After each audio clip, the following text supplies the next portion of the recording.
काल मी बटाट्याच्या पापड्या बनवल्या बघा. आता मुलं घरी होती म्हणून म्हटलं चला काहीतरी केलं पाहिजे. आता उन्हाळ्याचं काम काही केलंच नाही बरेच दिवस झालं. आता पुन्हा ऊन पण भरपूर लागते. आता पण उन्हाळ्यातच पाऊस यायला लागला आहे आणि युद्ध सुरू आहे ना बायकांचं काय पापड बनवा वळवा.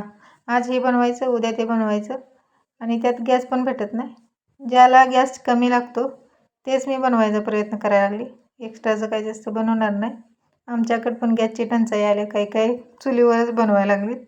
त्यामुळं नको ते कुटाणे करून ठेवणार नाही. नाहीतर नंतर पावसात स्वयंपाक करावा लागेल मला बनवण्यात.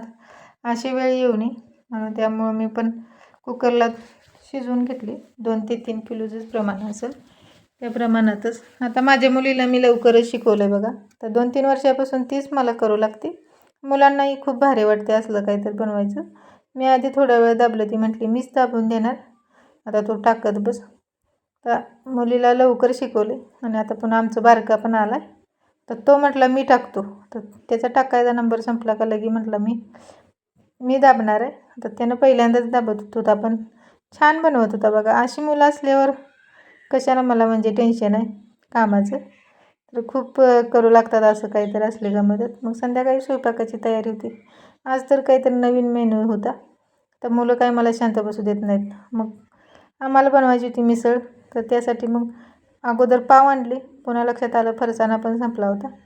मग काही लगेच गेली. मग फरसाणा वगैरे घेऊन आलो आम्ही. मग संध्याकाळी लगेच बनवायला लागली. मग कांदा वगैरे कट करून घेतला. मटकी शिजवून घेतली होती कुकरला पटकन. मग फोडणी वगैरे देऊन घेतली. छान अशी मिसळ बनवली. एकीकडं मग कांदा पण चॉपरला बारीक करून घ्यायचा होता कांदा खाण्यासाठी. मग लगेच पण इकडं पाव पण भाजायला ठेवले सॉरी. तुम्हाला मिसळची रेसिपी हवी असेल तर मला कमेंटमध्ये नक्की सांगा. माझे व्हिडिओ आवडत असेल तर चॅनलला आपलं सबस्क्राईब करा, लाईक करा आणि कमेंट करायला विसरू नका. तर मस्त बनली होती बघा. आता चॉपरला म्हणलं बारीक. आता थोडा असला का उशीर मला हे करावं लागते.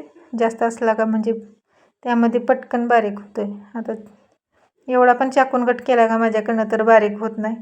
मग लगेच पाव पण भाजून घेतले. मस्त झाले होते बघा मिसळपाव. तर कशी वाटली मला कमेंटमध्ये सांगा. तर चला या मिसळपाव खायला. तर शेव वगैरे सगळं घेऊन आली होती मी.